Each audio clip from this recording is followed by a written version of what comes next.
Dover Sports Talk Worldwide with some news from the world of boxing. So y'all know what time it is. You ain't in a rush to get concussed. Oh, let's talk a little heavyweight. You know, a little something kind of good news or bad news. People gonna be on a different side of the fence on this one because you know this is some funny news.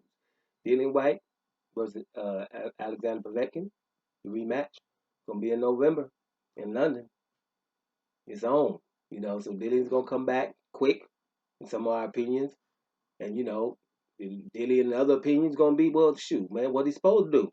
I ain't gonna wait and start going to fight nobody else. I'm getting right back up in there. That's what Dillian Whyte said himself anyway. You know, I'm getting right back in there, want to fight immediately, that whatever. Now he's been cleared, you know, by the Triple BOC, right? British Boxing Board of Control.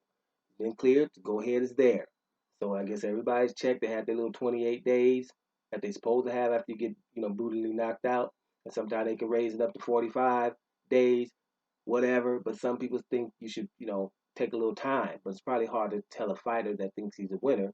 You know, man, I ain't got time to be, you know, who's gonna have that conversation with him? Like, hey, dude, we think we should, you know, fight somebody, you know, with 5 wins and 15 losses and get your confidence back. You can't tell a dude like Dillian that. So he wants to go right back in there. He was winning the fight at the time.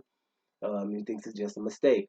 But, you know, that concussion protocol, who knows? You know, a lot of people saying it's a crazy decision. You know, Frank Warren came in and said, hey, you know, that's the promoter, Tyson Fury, and them.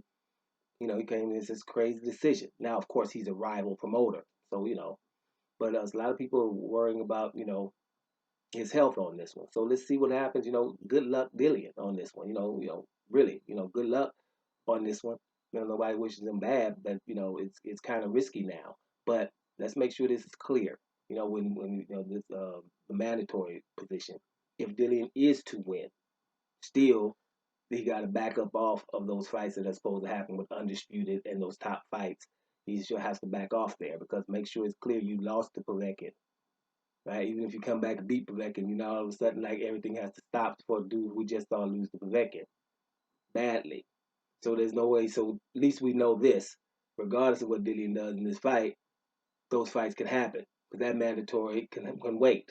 And if you want to make sure that that mandatory waits, WBC, right, quietly, just put Luis Ortiz as the guy that the winner has to fight to get the mandatory championship.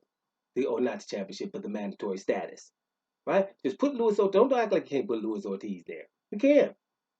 Ain't nobody else fought him or you know want to fight him, right? Put him there, and you have your peace of mind because ain't nobody showing up, right? That will happen. Like the winner of Dillian Whyte versus Povetkin has to fight Luis Ortiz for the mandatory position, and then that mandatory position, we wouldn't even have to be fighting about does Dillian Whyte deserve it and what are we talking about, how many days and all that other stuff. If somebody beats Ortiz, the world would say that guy needs to be fought. That's the difference with Ortiz. The world would say that. The world knows Ortiz was going to beat Dillian Whyte too. The world knows Ortiz will beat Povetkin. I ain't gonna say the world knows, but I think he beats Tyson Fury. Decision for sure if he doesn't stop him late, because Tyson Fury is evasive, right? And I think he knocks Joshua out. And I'm saying that with total confidence and got nothing against the fighters. I think Ortiz is that dangerous. It's the reason why people don't get fought for years. Months is different. You're coming up, you ain't deserve it. I'm up here, I got a higher profile than most of these fighters that everybody talking about. Povetkin too. His profile is big. Everybody knows a winner with Louis the Real King Kong Ortiz means that something. So put him at number one, right? The winner of Povetkin and your boy Dillian White has to fight him. Then we'll have a little peace there. And like I said again, the winner of that fight would be super deserving, and everybody would back off of that guy.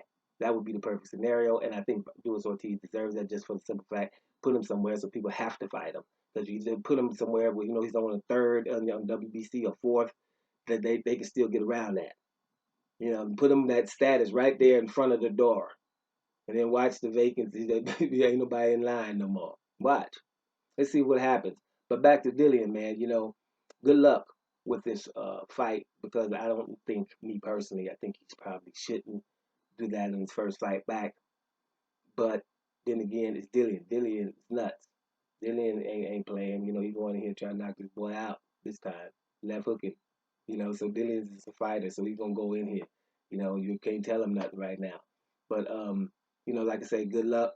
Don't think it's the right idea, but then again, the man's a fighter. But again, make sure I repeat this. Even if he beats Povetkin, none of those fights, the Fury Joshua, the Wilder Joshua, the Wilder Fury, and all that stuff that's popping off so we can get undisputed, those fights need to happen before we deal with the winner of Dillian Whyte versus Povetkin. That's it. Doma Sports Talk Worldwide. And I'm up out of here, y'all.